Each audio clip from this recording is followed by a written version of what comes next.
All right, good morning and welcome to our channel. I'm going to wait a few minutes for everybody to show up. My apology for the previous video a few minutes ago. We had a little error and spilled a drink. So today I'm going to do a few introductions. My name is Jay. I am the owner of Section8Consultant.com.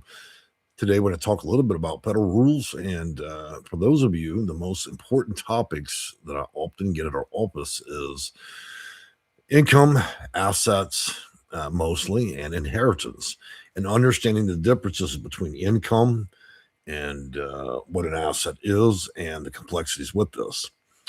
Full disclosure, this is probably the toughest topic to talk about because materially looking at Code of Federal Regulation, everything has a rule and an exception and a way around it. And so it's like a tree with 1,000 branches. I'm going to be speaking in broad terms. Please do not take this as hygienic information that can be directly used without further investigation, okay?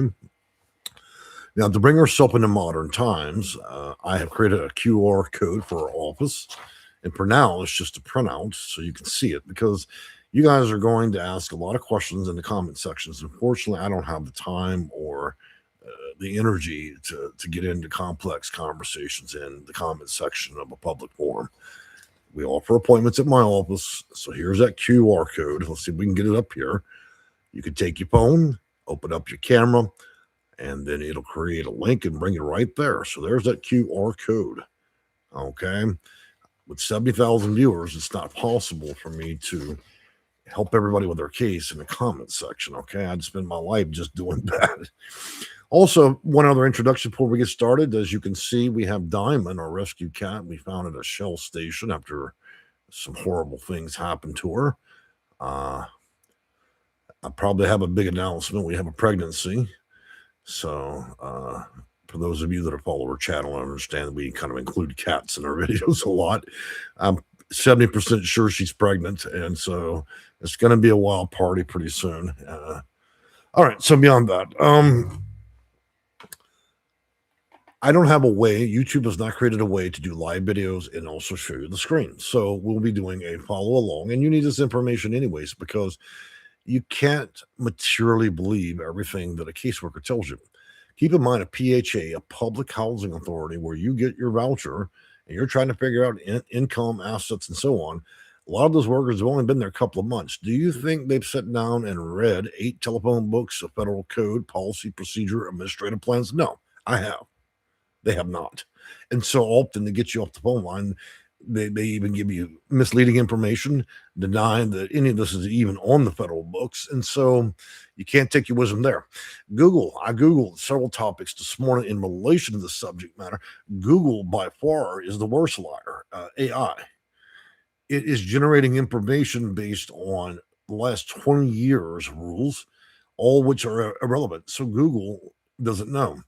I even visited attorney websites, and let's use common logic here. Most attorneys practice the type of law that address people who have money.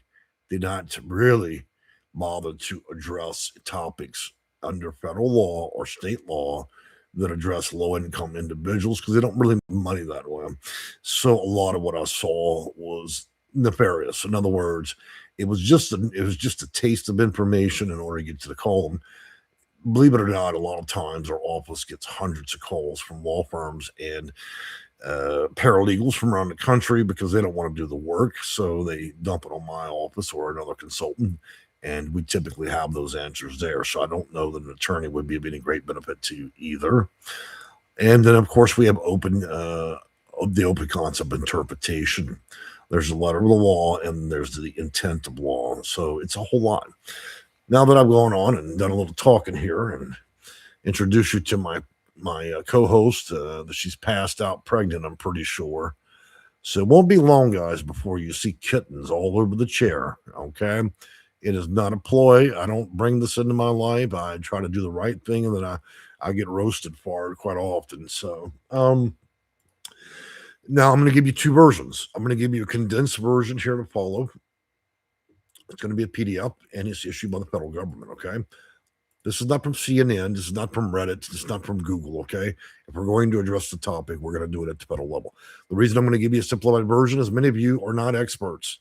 And even those of you that are retired engineers and so on, trust me, even you would probably struggle to understand the depth and language of this stuff, because I'm pretty sure they paid some kid in Harvard to write as much bullshit as he could possibly write, pay him by the word. So he wrote out a whole, Bell South telephone book of information, and only about 5% is relevant. So here is the condensed version.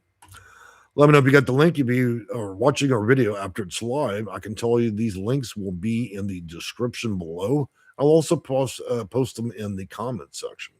That's condensed. Then let me give you the actual CFR, and this will be Code of Federal Regulation, Title 24, CFR 5609. We're going to use Cornell Law. We're going to go under annual income. And let's see if I can get this to copy and paste. All right. I'm off to a great morning. I've already splashed my drink. I'm upset because the cat got in the trash. Get trash everywhere. And now that she's spent the night wrecking the house, my co-host is now passed out in the back of my chair. This is the life I live some days. Okay, so second link, Code of Federal Regulations. Let's get into this a little bit. One thing I want to tell you is let's make two distinctions real quick: income and assets. And let's address the most obvious ones here. Let's talk about inheritance. Okay, Code of Federal Regulation has not caught up yet. Okay, so thank the federal government. We're popping bombs in all the countries around in the world, but we have not updated Code of Federal Regulations. So income and inheritance, 100,000 is going to be your line limit. 100,000. Okay, that'll be for assets. So let's talk about the distinct difference. There are things you're going to do and receive in terms of money, investment, financial instruments, and so on. Those things may be considered an income, and assets are tangible products. Okay. And also incomes can fall in the range of those of you that have a company, corporation, otherwise, or you're just got a side hustle doing hair. Okay. So those two different things. So there is a cap on assets, 100,000. And let's go over to our first Code of Federal Regulation. And I'm going to scroll them back up. All amounts not specified and excluded in paragraph B of this section received from all sources by each member of the family who is 18 years and older. So your first indication there is anybody under the age of 18 cannot have their income counted. And so we move on. When the value of the net family asset exceeds 50,000, believe it or not, it's 100,000. And again, we're busy snatching people from other countries, so we haven't updated this yet. But I can assure you it's 100,000. Okay, which the amount HUD will adjust annually in accordance with the Consumer Price Index of urban wage earners. So 100,000. Let's talk about that inheritance again. Okay, so you're low income. You've got a voucher. You're on a fixed income. Your fixed income's $1,200 a month. All of a sudden, grandma dies. She left you a house and $45,000 in cash. Are you going to be living on the sidewalk with your money in that house? Here's how it works. The value of the house, okay, current market rate for the house, what its estimated value is going to be is going to count against that asset. Now, if grandma owned a shotgun house like my grandmother did out in a sugarcane field in Louisiana, then probably you're not going to exceed the $100,000 limit. Okay. Now, if it exceeds that 100,000, you're going to be in a little bit of trouble. Okay. And so the 45,000, how does that count? Well, here's the deal. There's two exceptions to the rule. Okay. And there's even more than that, but we're going to talk about the most broad strokes. 45 grand. If you go to probate, your attorney, the judge, and so forth, and even the bank, you have options. If you get payments, then it's an income. If you get one lump sum, then it is not income, but will then thus count against your assets. Okay. So you're going up there. Now, how could this possibly be diluted? Simple. You'd have to put it in a trust that is not owned by any family member, blood relative, not an aunt or an uncle that's connected to you. Okay. So the other side of the family. If you do that, then it's not an income or an asset. And an important key term here is lump sum. If your trust is kicking out payments once a month, you get yourself in trouble. This is why I have experienced the pleasure of Florida through my career, and people calling me from there. There are lots of little ladies sitting there that are in their 80s that are using a Section 8 voucher, but yet when you walk in their little apartments, you got about $1 million worth of antiquities. And how do they get away with all this nonsense? Well, very simply, they put the shit in an irrevocable trust. So never accuse those little old ladies of not being smart. They understand what they're doing. She could probably sell a Chinese vase for 80 grand, and little be known to the worker, she don't realize what the hell's going on and where this woman's getting all this money. So materially, we have to look at the market rate of what things are actually worth. Many of you have a delusional concept of which car's worth. Okay. So you get an estimate of what things are valued at. And as far as income is concerned, it's tax-free when you inherited, but you really need to keep those assets down under that 100,000. If you can't do that, then you might want to find somebody that's a non-blood relative that you trust. And so that would keep you back in the arena and would block the PHA from essentially burning you on this deal and putting you on the street. Why do I say that? So a lot of people go, well, Jay, why are you teaching people to do the bad thing, huh? Well, it's simple. You getting an older house that's barely worth $100K and $20,000 or $40,000 in today's economy, it wouldn't go very far. And so it's the risk of aversion here. That stuff, let me tell you something. You could burn up 40 to 80 grand in a year and not even try hard. You could do that just playing around in Walmart getting new shit, over a year's period. Not even a year, 8 months. And so somebody receiving $20,000, $30,000, $40,000 not a lot. It's not a lot of money in terms of people that do not have a lot, that are trying to add things into their household and so on. So my advice is put it under a trust by a non-blood relative. Make sure it's lump sum.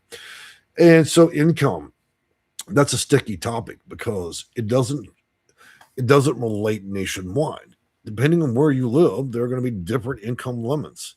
There are 4,300 housing authorities. There are 4,300 communities across America, cities, and in each area of the country, incomes may be higher or lower.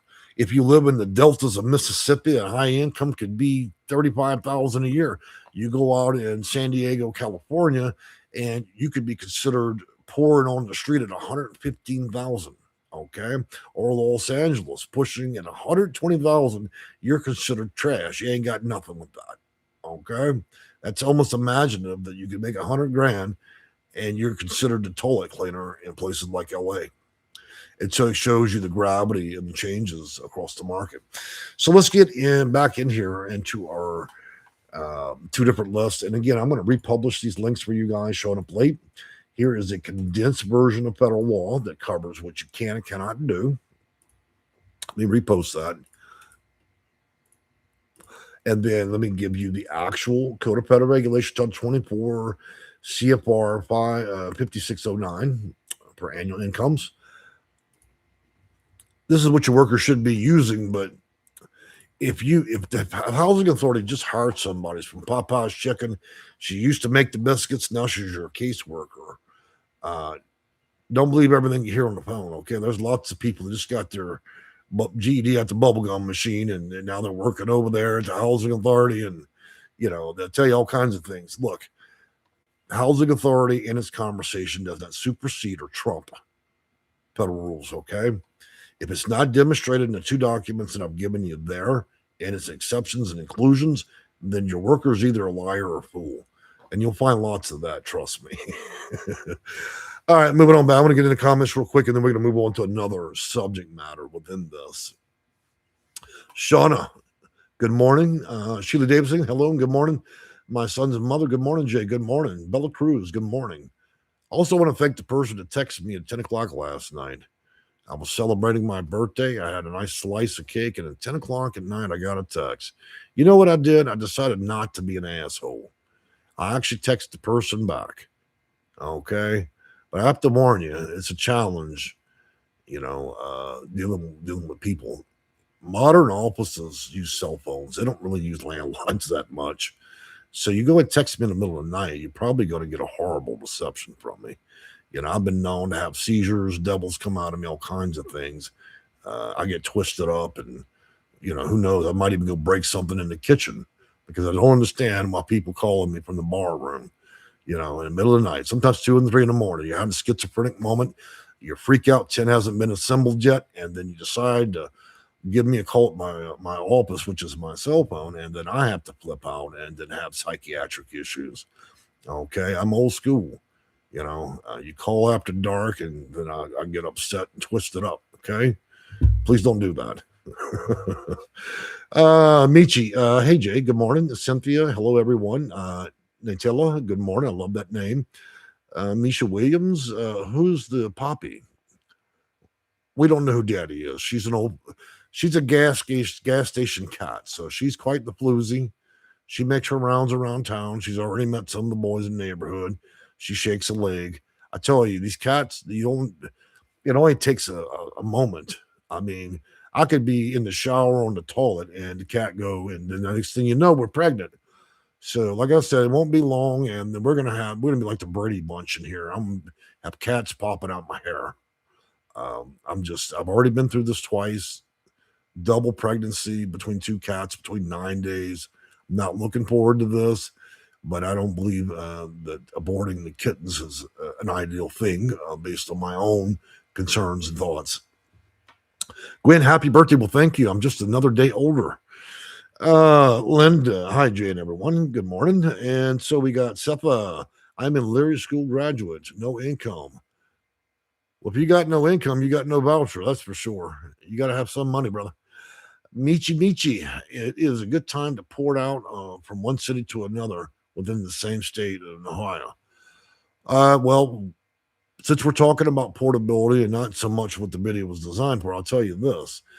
Under the mandates they've given to HUD currently, housing authorities can now refuse portability if they don't have the money. We cut the funding for 2026 by 50%. That means housing authorities, many may decide they don't want to do portability, and they've got, quite frankly, a good reason to not do it. And so portability will be difficult for this year if you're trying to port to a housing authority that's struggling with their own budget. Keep in mind, prior to 2025, we had 43 days housing authorities had to operate with no federal funds. That means they burnt their reserves. Their gas tank is empty. We're just now seeing federal funds for this year start to roll through. And so portability, I'm already seeing denials around the country. Remember, when we had a pandemic, that was all the reason the housing authority had to lock the door and never open it again. Same reason they never answer the phone. Now we've given them a new excuse to not do their job, and it's called portability. So we'll have to see how things play out this year. Muskogee Land. Jay, I'm learning a great deal. Thanks. I'm glad you are. I retired January 1st. I still do appointments to my office, but I just don't do casework. Okay. I don't do people's job for them anymore. I consult them and teach them. I'd rather teach you guys to fish than to accept the handout. And this is me doing that. It's easy for me to retire and travel the nation and do short appointments with you guys, or even research if required. What my office won't do anymore is literally go out there and get you vouchers anymore, because that's just too much work. All right, 26 years as a consultant at the federal level. Trust me, I'm tired, but I still have lots of appointments. You guys call all the time and book appointments, and I meet a lot of wonderful people around the country. I've been able to resolve a lot of problems for people just in the past couple of weeks because people reach a point of uncertainty, and so they need that clarity.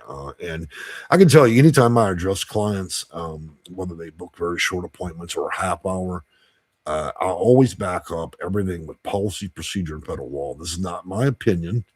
Okay, this isn't me sitting at the donut shop with a bunch of veterans and we're all just shooting the shit and giving advice. This is me addressing your issue and then giving you the actual either policy, procedures, data manuals, code of federal regulations, state or otherwise county rules that may be included in your case. So it gives you clarity. And it also helps you avoid dealing with a $5,000 an hour attorney. All right. So Johnny 1494. Hey, Jay, thanks for all you do to help us. I certainly try. And thank you for thanking me. Gwendolyn, good morning, Jay, and happy birthday. Mom, YouTube, oceans of blessings to you. I'm going to need it with all the new kittens. She's been tired. You see her in that chair, she's passed out. She done tore a whole tray. I woke up, it was like confetti in here, you know. So I've got to keep out extra food, obviously. She's eating for a party of probably 12 kittens. And so if you see me with my hair unbrushed, okay, and my wild eyed, it's because I've had no sleep and there are little kittens popping around my home. That'll be why. Okay. So, again, guys, if you're struggling with this topic, I'm going to go over further topics as we go here. I'm going to put up this QR code to lead you back to website for appointments. I don't have the time to address almost 100,000 viewers and get into extremely sensitive information in terms of income and assets. If you're struggling with the issue and you're not able to navigate this, then reach out to my office, or you may reach out to somebody else, the housing authority, if you can get them on the phone line. So here's that QR code. Me trying to get with the modern times. You can zap that with your phone, open your camera, snap a photo, and below that little photo, you'll see a link you can tap, and then you're there. I'm reasonably priced, okay? It'll save you 45 hours of research and having AI lie to you. Okay, moving on from there. So we talked a little bit about inheritance. Inheritance, when we get cash value of everything, whether it's a tangible asset or it's money or stocks, bonds, whatever it may be, you can run the line to 100,000. Again, Code of Federal Regulation ain't caught up. We've been busy snatching dictators. So 100,000 is the line around the country. Code of Federal Regulations currently showing at 50,000. They simply haven't updated. And that's not surprising. HUD is often very behind their own rules. So it's a shame, but that's the way it goes. So again, understanding the difference between income and assets. If grandma died, she left you a home and plus $24,000. The $24,000 would not be counted as income if it's a lump sum. If that money exceeds 100,000 or more, you would want to contact a trust attorney, and you can't do an irrevocable trust in blood family. But anybody that's not directly blood could assume the responsibility of the trust, and then the housing authority cannot pierce the corporate shield. In other words, they're not going to know who the trust is from, and they're not going to understand how that works. Now, you can put that asset there, but keep in mind, you can't get distributions from it. In other words, you're asking the trust to give out money every month because they'll consider that stipends where you're receiving payments, okay? The house will be at the value you can get it valued from an actual real estate company and get the real value. That's the time you're going to really please that real estate company, because you're going to want to tell them, please give me the shittiest value of my home. They're going to love that. They're going to love you. And then they're going to get upset and have fits and seizures when they discover that you really just wanted an estimate and there's no plan of selling it for that stupid amount of money. Same thing with your car. A lot of you guys got a car. Oh, I got an 83 BMW. You got all the headlights polished. You got 95-inch rims on them. And then you're talking about big dollars, right? Well, I would advise you taking it down to the other side of town and get an estimate on that car valued at $1. Okay. Sometimes assets can be valued much less. As long as your mechanic's ASC certified, you can take it down right past Third Ward to get that. Go and get you an estimate for $1. And that asset magically just went from 20 grand to $1. So I'm not telling anybody to cheat the U.S. government. Let's use common sense, folks. Okay. I'm trying to help you. If you can read between the lines. Same thing with the houses.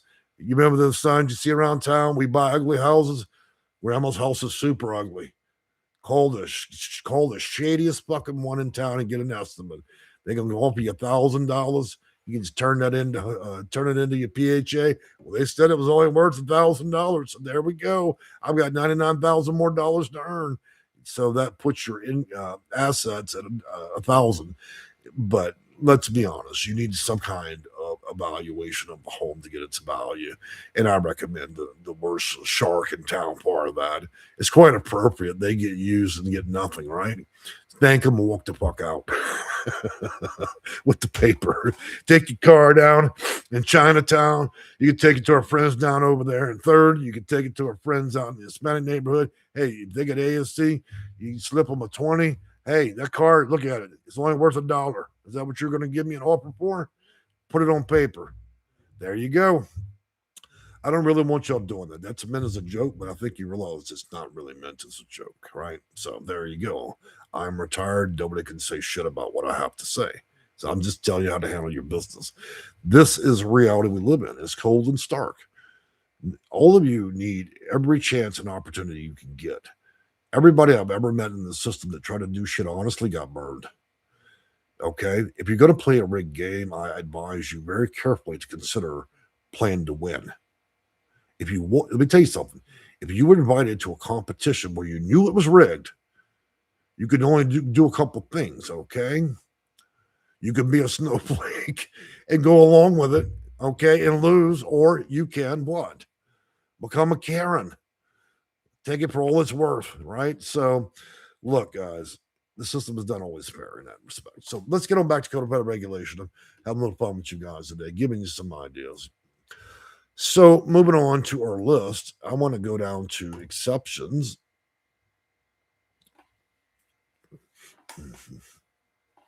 Let's see here. Earnings, unemployment compensation includes payments, workers' compensation, Social Security includes Social Security pensions, supplemental Social Security, public assistance and welfare, veteran payments, survivor benefits, disability benefits, pensions, interest and income, IRAs, and all financial instruments, dividends from your stocks and bonds, rents, educative assistance, child support, payments, alimony, financial assistance from outside the household, and other incomes. So, what is that?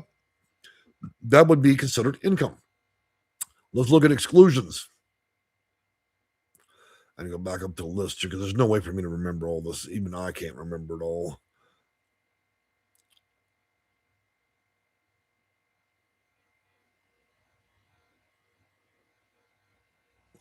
Okay, so earnings. I'm looking for the exclusion. Okay, so we have here's a list of inclusions and exclusions.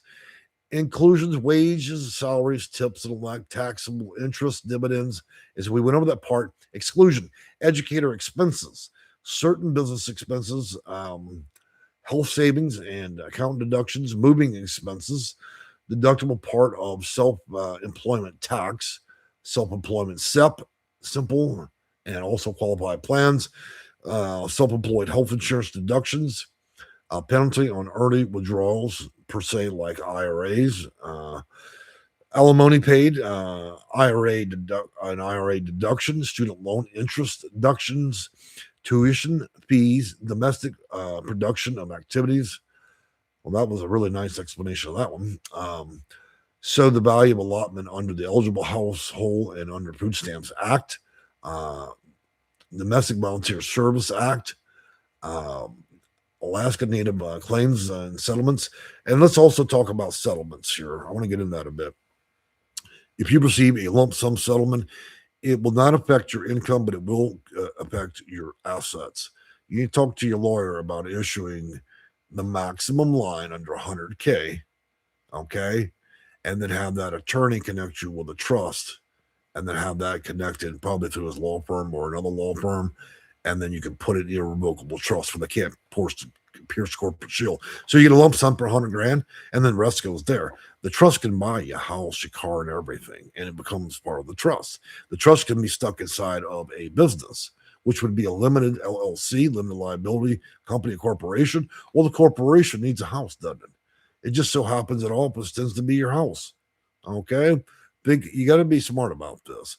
Let me tell you the difference between a congressman and a scammer that went to prison. Congressmen write the laws so they don't go to prison. That's the rule here.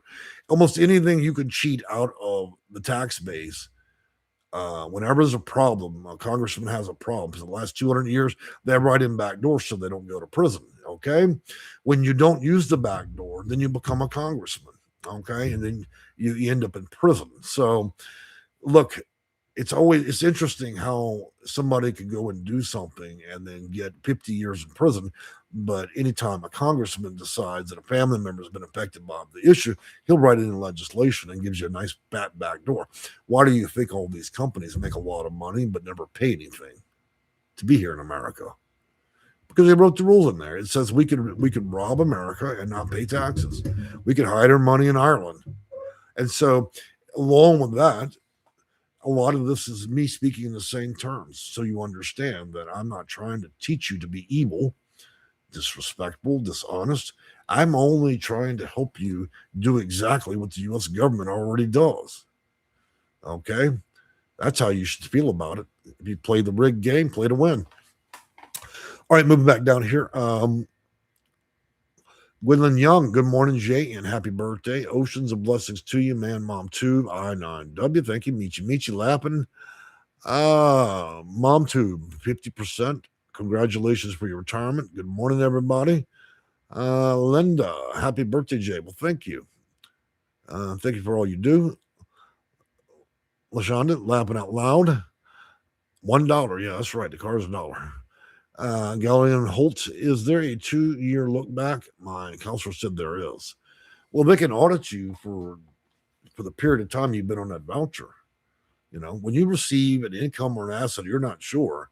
If you don't report that stuff, look, anytime you get anything, you should report it anyways. You can always argue the merits of that later.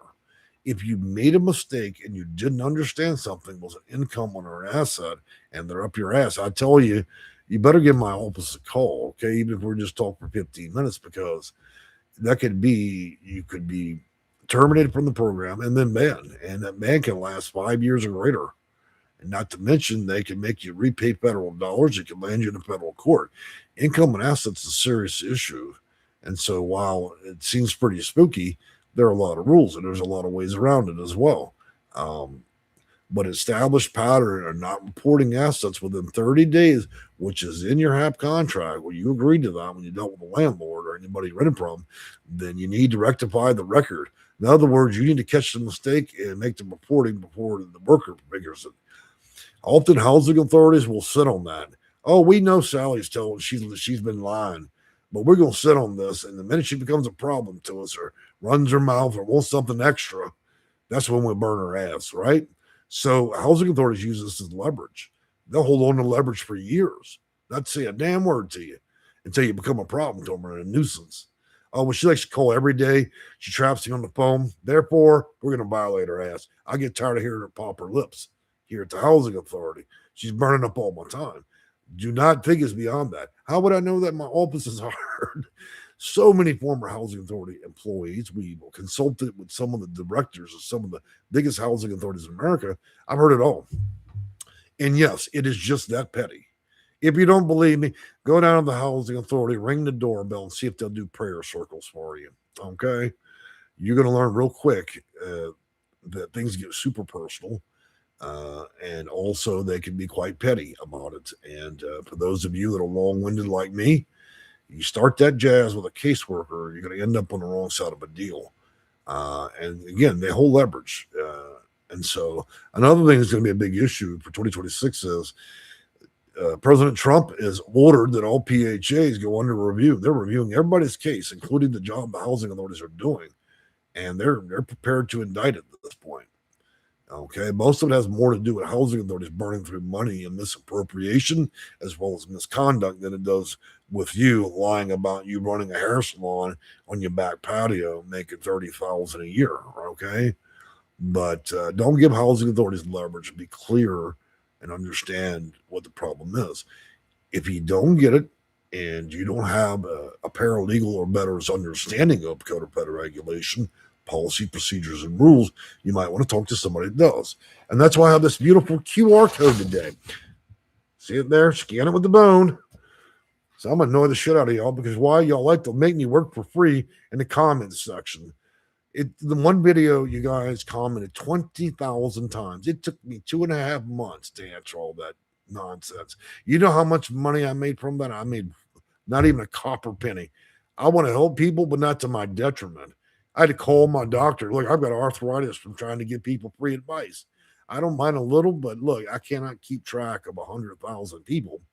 And then you guys ask really serious questions that will require me to sit there and type for about 4 hours in order to give you a fair understanding.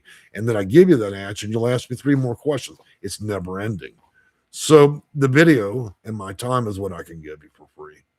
I'm not trying to be rude, but honestly, I'm not 20. I can't do this all day with the comments. I would seriously, I'd be on here 24 hours a day. So Butterfly says, hi, Jane Kitties. So as you can see, my pregnant gal, she's passed out. She has had about one full bag of trash. She's eaten every fucking morsel of cat food in the house.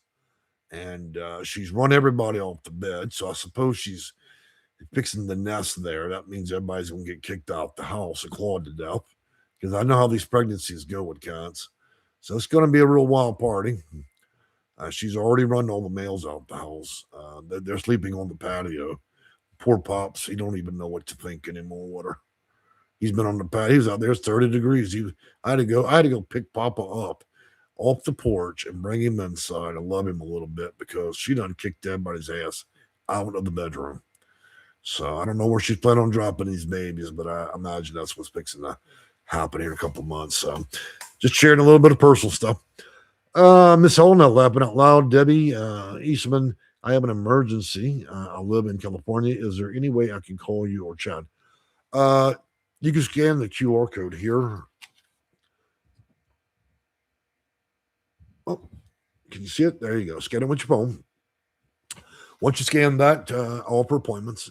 If it's an emergency, put it in the notes, and then I'll move the appointment to today, okay? And do you a favor. Just book any day and time. If it's an actual emergency, don't get any idea, folks, because I'm not going to have 20 of y'all write emergency, but that would be the best way, okay? So otherwise, it's www.section8consulting.com, and you can reach out to us through there. And I'm by appointment only, okay? My phone number is nearly 26 years old. Half America has it.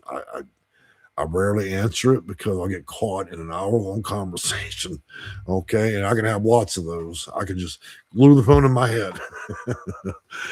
All right, Butterfly, you're so funny. I love you. Well, thank you so much. Debbie, thank you. It is an emergency. Okay, just indicate that and put your YouTube name. It looks like you are Debbie Starman, 4485. So I'll remember who you are and give you that, okay? So I'll give you that much. I appreciate you, being here on the channel. And I'm sorry to hear you're having an emergency. All right. Let's link you guys up again. Some of you guys are late. So we're doing income, assets, inheritance. The condensed version that's readable to the average American public is going to be this link here. And then I'm going to give you Code of Federal Regulation, which covers this broadly. Now, it has 1,000 links. There are exceptions and exclusions for nearly every issue.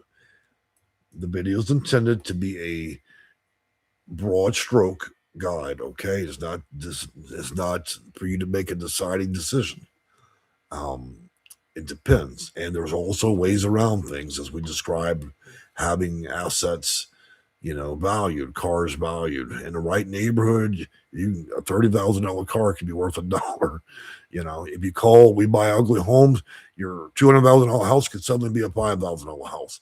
There's lots of ways that assets can go up and down in value. But the new rule is income, as I suggested, all the different branches of income. And then if it's not that, then it's a financial instrument, which is still income only when you cash out, unless it's a IRA, an IRA Roth. Beyond that, assets are considered the monetary value of tangible goods, homes, cars, and so on. It's surprising when a single dent on a car can devalue that car.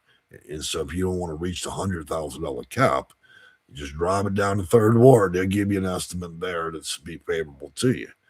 I don't know currently any PHAs requiring 3 estimates, okay?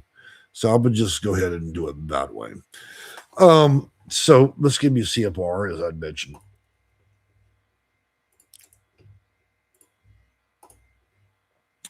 Let me tell you something, guys. If you leave this at the hands of your caseworker, she already has 500 cases. She's annoyed.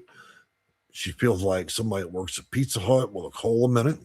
Half the people that call her have schizophrenia and, and all kinds of issues. So she's been talked to badly all day, and people are nuisance. They want to call and legalize everything for them. And so if you're waiting for the caseworker to do the right thing for you, most of you are going to find they're not going to do that. They're going to do whatever is easiest to get you off that phone line and get rid of your problem, even if it is not favorable to you. So it's important you remain informed. To do so, you need to understand Code of Federal Regulation when it comes to income, assets, and lawsuits. And again, lawsuits, lump sum, one-time lump sum payment. Make sure it isn't over $100K. It's $99,999.99. Have the attorney move the rest of the money into irrevocable trust to a non-blood relative. Same thing can be done for virtually all inheritance, probate court, and so on.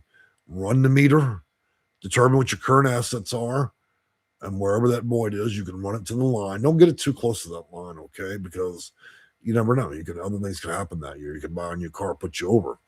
And so if you don't understand how these things are done, or if you're concerned that I'm not giving you the full intent of what the rules are, which would be imaginative after being a consultant at a federal level for a quarter of a century, then I can show you through this, but it'd be hard. There are thousands of pages on this, and there are rules, exceptions, and ways around, as I've mentioned before. So I'm just trying to address the elephants in the room, and those are the three issues. Many of you have other issues and concerns, and some of you have complex issues with shared ownership, and other issues related to that. And many of you are students, so materially you're trying to figure out specific, you're trying to get a straight answer. Sometimes a straight answer takes a bit, and in some cases I have to do research just to be sure, because if your caseworker doesn't know any better, and look, a lot of them aren't any smarter than you are, and so they take it off the cuff and can tell you something completely wrong. And sometimes we have to go and request that clients get arbitration because the caseworker made a mistake on a matter of ignorance. In other words, they didn't have time to read 75,000 pages of Code of Federal Regulation. They took it off the cuff from a supervisor that doesn't give a shit about themselves or their job, and just said, hey, just tell them this and that's that. Bill them. If HUD picks it up, then we'll address it then. Don't think that doesn't happen. It happens all the time. People are told they're making more money than they have. They're counting things that aren't even assets. And so sometimes they're mistakes, sometimes they're retribution, where if you've been a problem to the worker or they perceive you as a problem, they may decide to completely whack your case up. And so you never truly know, Butterfly, she probably has schizophrenia. Who's that? HC 2001. We can't even get an apartment because it's not income. Apartments based our eligibility with income, not assets.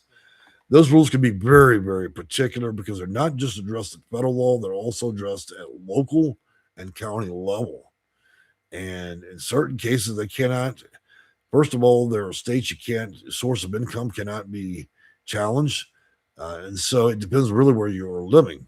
If you're having the problem where you are, then there could be a solution to acquire portability to a different area that's more favorable in both local law, state law, and federal. So you see, it's a 3-layered cake. We're trying to figure out how not to get you 5x the rent plus first and last deposit, right? So there are certain places in the country that are favorable, some are not. Sometimes it's just a difference of accounting, but you got to put in time and research to be able to figure out those things. And sometimes the housing authority is just dead wrong. This issue has to be taken up, and then we have to move the case to HUD, and then HUD has to make a determining decision, and usually a 3-way call with PHA to set the record straight. And in many cases through my career, we just dragged their ass in court. Okay, if they couldn't demonstrate that it wasn't on the books, then that was the end of the case. And then at that point, they were in for attorney fees and so on. And so a lot of that happened because housing authorities do not have a big legal budget. You can roast most housing authorities under 30K. They'd rather just settle out because you burn their whole legal budget for the year. And so, taking them to court was a big practicality. I knew half the time they couldn't even afford Better Call Saul. They'd hire their attorneys out of the strip mall. They show up an empty vanilla folder, and many of them didn't even show up, and so you get default judgments left and right because PHAs, just as bad as they do their job, they also do as bad representing themselves. The only time you can get a housing authority really up in arms is over evictions. They will show up for that shit. For some reason, they're experts in assisting the landlord with an eviction. Outside of that, you can't hardly get them to show up, which is good because that means whatever the default judgment is, you win. Okay, at least till the next round. But that's why they have mediation and so on. Joseph, Happy New Year, brother. Well, thank you. Debbie, your nearest appointment is on the 11th. I need to talk to someone before then. Well, if you book it for the 11th, I can manually move the appointment today. Okay, so don't worry about that. I own the company, so I can do that. Okay, Debbie. So just put it in your notes. This is Debbie from YouTube, and then I'll move your appointment today when I get through dealing with this video, and then we'll discuss the problems that you're having as an emergency. Okay, trust me, I'm not the janitor in my company. I own it. All right, moving on from there. Well, I own it alone with my co-host. You see her right there. You know, she's been out in a stripper pole all night, and now she's pregnant. So, it's me and my kikis. Moving on from there, Butterfly J. If you could only choose one, would it be brains or nurture for a woman? Would it be beauty, brains, or nurture for women? One of the greatest gifts that God ever gave anybody, okay, per se there's a God, right, would be wisdom. I would elect that over anything because with that, you would be able to be the other two things. Okay? Just like Solomon had talked about, whether he's a fictional character or not, wisdom is the greatest thing that any man's been given. And the more of it you've got, the better you'll do. Having wisdom will make you understand to treat women right, to be able to have intelligence about the decisions you make. It will make you judicious by heart, and it'll make you, it serves you well. However, there's always a light and dark side to everybody. Some people use their wisdom to be horrible people. Okay? Nobody can change the character of a man's soul. Okay? So I am a production of what my mother raised me to be. I care about things that doesn't matter to a lot of people. I rescue animals, mostly cats, because they helped me a long time ago. And I have a soft spot for people, seniors, veterans, and other people. It matters to me. You don't even have to be my family. There are a lot of people that I prevented from living in the forest and the sidewalk. Okay? Sipping those merits. I'm affected like any other human. There was a case where I had a 93-year-old woman freezing to death in a car. I couldn't sleep that night. Some of you guys called my office, and the conversations are so compelling, I have to ask to call back later because I've become emotionally affected. And that's part of the reason why I've come to a retirement and just do short calls, because the damage gets done. It eats at your soul, and you can't rescue everybody. So it's all a matter of what your plan in this grand world is. But I'm not perfect. I've done plenty of shitty things in my life, and so that there it is. We're just a balance. You just got to make sure that there's more good in you than evil. Okay? That's what I got to tell you. And wisdom will help you with that. So I hope that helps you answer your question. I sound just like an attorney. I gave you many different answers to that, but never a straight answer, right? Oh, God. All right. So Mo, PCWC1. Hey, Jay, what if you are a YouTuber and you make money? Does that count as income? Well, yeah, it would be income. But you're going to have to make a whole lot of videos. My channel only averaged about $300 a month for a very long time. For a very long time. Now, you probably think, well, how the hell you got so many people watch your channel and not make money? Well, look, first of all, this is not a popular topic. But I can assure you, as a day is long, if I was a 12-year-old and I went to Walmart and bought a hot pink spray paint in my hair, put my bicycle and rode up the end of my fucking roof, I would be independently wealthy by now. I would have millions of dollars in video views, because we as Americans, we're not interested in topics to help people. We're interested in shit that's funny. And so I struggled. You know how hard it is to actually get almost 100,000 people follow your channel when you're talking about Section 8? It's really hard. I've been threatened over 1,000 times by both sides of the aisle, Republicans and Democrats. Nobody likes this topic. Nobody goes when they were a kid and go, "Oh, mommy, I think I'm going to completely fuck my life up and become a Section 8 consultant. I'm going to be so proud of myself." Nobody sees that, right? And you create a channel and it's slow motion. I literally could set myself on fire, run naked through a neighborhood, and have become independently wealthy, but I chose a long, hard path. 15 plus years of this shit. Trying to teach people that don't pay me anything. Hundreds of videos. You realize, guys, I'm at 1,600 videos. And then a couple of years ago, YouTube goes, hey, you know what? If your videos don't have a lot of views, which a lot of them may not, it's not a popular topic. I'm not going to snatch somebody from Venezuela. I don't have any smart ass to talk about. I'm not selling lipstick, you know? So this was an infinity of work to get it to where it is, to get people to listen. And all it offered was free advice to start with. I've had many people watch a lot of my videos go on to get exactly what they wanted. I realize not everybody's capable of doing that. We all have different circumstances, but yeah. So on to your answer, I thought I'd share my personal grievances, but yes, it would be an income, but it would take you a while. But, if you make it about anything other than Section 8, you probably do fine. And you know what? For all said and done, through all of this, all these years, a decade and a half of doing this, I don't have any regrets helping anybody here. Anybody. Unlike any other business, I never try to judge anybody here. I never cared if people white, black, whatever. I never cared that I had bickering Democrats and Republicans going throat to throat in my channel. I always just served Americans. It's always what it's been about. And it wasn't for the $300. That's what it costs for me to keep all these cats fed a month. So I literally work to keep food in my cat's mouth. Okay. For anybody that wants to know, I do not make hardly any money off this shit. But more recently, in the last 2 years, I do now. It's about 1,500. But do you realize how long that took? We're talking about 15 years to make that. And so the reality is we divide that number by the number of years the channel's been alive and the number of videos. I'm being paid about a nickel an hour. So I'm here because I love you, not because I'm looking to gain anything. Even the appointments, when you scan the QR codes that I give you, those appointments are like $45. You can't, let me tell you something. Even your maid will rape you blind of money compared to what I charge for 10, 20, or 30 minutes. Okay? Even your maid charges more. Ask her how much. Your handyman's at 75. Your maid's probably at 100.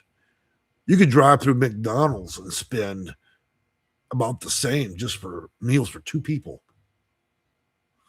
So yeah, I'm here because I want to be here. Not because you're able to catch me riding around town in a Lincoln with a gold watch. You'll never see that. Okay? You'll just see some strange guy with a bunch of cats. And so there we go. There's the truth. All right, moving on from there. Happy birthday. I seem to have upset someone by asking to fix a lock on a large window. That happens sometimes. Sometimes people have meltdowns. And then we get into retaliatory actions by landlords, PHAs. And so sometimes those issues have to be addressed at the federal level, sometimes the state level, depending on the circumstances of what's happened for you. So we'll do a quick recap. Again, the focus of the video was to show you how to get to the information more than it was for me to preach, okay, for an hour. I wanted to talk and character, a little this, a little that, to keep the video kind of flowing here. And yes, I'm long-winded and fat, so we don't need to, that will not be a material argument of being nasty in my channel, okay? But I'm giving the links there. I'm going to put them in below. You can look at income and assets. And again, for those of you that receive a lawsuit lump sum, watch that you don't go over 100,000 in assets. Put the rest in irrevocable trust. That is not a blood relative. The same can be administered through not just lawsuits, but inheritance the same way. Okay. I would recommend at minimum probably a consult with somebody. It don't even have to be my office. You know why? Because we need to really look at what you actually do have in assets. A lot of you guys don't realize what assets and incomes are. Even if you put the spelling on the wall, There are a lot of things you already own you may not materially think that is of value, that the housing authority could count against you.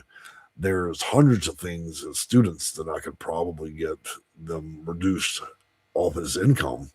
And, we're talking about 778 pages in total, including links to address all inclusions and exclusions. So you can read those pages or you can give me a call. Okay. I'm much quicker. And look, I don't even need a teleprompter. It says a lot about how much wisdom there is in that. A lot of this bit, I've spent my career being able to verbatim the vast majority of this information. You guys can look at any given video. There's no teleprompter. I do reference sometimes, but that means I don't just know the information. I've digested it. I understand both legally what it means and also the limits of it, and the intent of the law. A lot of you like to take rules, policies, and laws that are on the books, and then you want to manipulate the purpose of the law, the intent, to favor your situation. It doesn't work that way. A judge will laugh at you, okay? And so will the PHA. You cannot manipulate the rule to mean what you want it to mean. That's why the Bible has a lot of eyewitness testimony in there. Everybody had different opinions because we all see things differently. But one thing we all can see the same is what federal rules are. It's either is or is not an income or an asset. And it can mean the difference between you living comfortably within the use of that voucher or being excluded from it, banned, owing money back to the housing authority, and then losing that option altogether. Okay, so there's ways to materially around a lot of this. But moving on from there, incomes will be determined by income and asset ratios for each PHA in each jurisdiction. There are 4,300 of them. And if the income, the area median income is 100,000, then the expectation for that community and PHA would be that you need to be below 50% of AMI, area median income. Zillow would be a great representation of medium area incomes, but also you can get that through a FOIA open public request with your PHA. So there's lots of things available to you guys. You simply don't know that's there. It's kind of like you go to the dealership, you don't realize all those options are there unless somebody puts it on the table. The housing authority is not going to do that. They're not your teacher. They're not your educator. They could care less if you understand the rules. And the more they can indenture, the better off they are. That means you have less power over them. I'm trying to connect you with ways. So I'm removing their ability to have power over you. I'm telling you how you can legally get around the rules in a rigged game. And if you don't value that, then you're a bigger fool than I thought. So, and I don't think any of you are foolish. I think that you're just trying to live your life. But there is a difference between surviving and living. If you understand the rules and how to represent your own case, you're well apprised, then you're living. If you're living in fear because you don't want to take the time to grab information that's free to you and see it at the actual federal level, then that's when you're surviving. You're at the will and mercy of the housing authority and its worker, its angry worker, and it's not going to go well for you. You're always going to be fearful of everything, and so you're a captain. You may not have a pair of handcuffs or shackles, but you're indentured. You're living in a plantation. Take these rules, take these teachings at the federal level, weaponize them, use them to free yourself. Okay. I see so many of you struggle. You allow these housing authorities so much power over you. You believe everything out of their mouth. Would you feel the same if you saw your caseworker flipping chicken into Popeyes? Huh? Working into Chicken Hut for a nickel? Then you start thinking, well, what the hell? Why do I need to believe everything they're telling me? I'm not trying to disgrace the housing authority, but let's be honest. Most PHAs don't even keep an employee for 90 days. Most people cannot actually work there that long because they quickly arrive at that the whole system is designed, one, unfavorably, and two, it violates people's First and Fourth Amendment rights. That's why I'm trying to put a sword and a shield in your hand, or you can live in fear. and be a good little girl and do what the housing authority tells you. And if you run your mouth, they'll put you out. That's how the game works. I'm trying to rig the game in your favor. I hope you guys understand that. Even my cat understands that. I thought I was the king of England. She moved in, and now she's the queen of England, right? I thought I was running shit, but I'm not. She demonstrated that last night as we popped a bag of trash around the house. You know, she pissed in my shoe. So I'm in my own little plantation here. But I think you understand the merits of the conversation.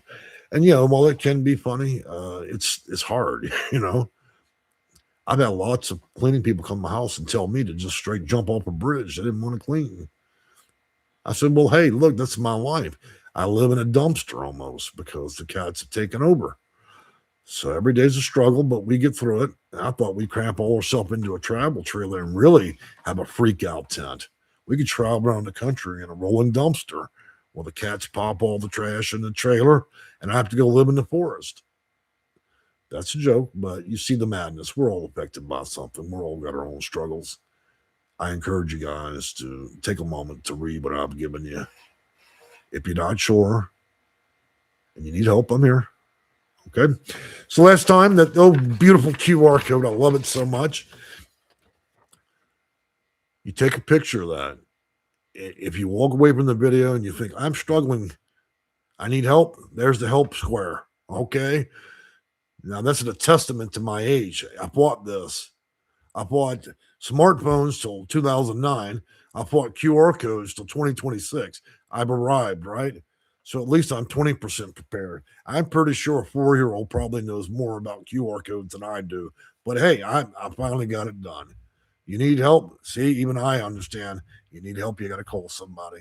I've enjoyed talking with you guys. I hope you're able to take this information and help yourself. If not, I'm here if you need me.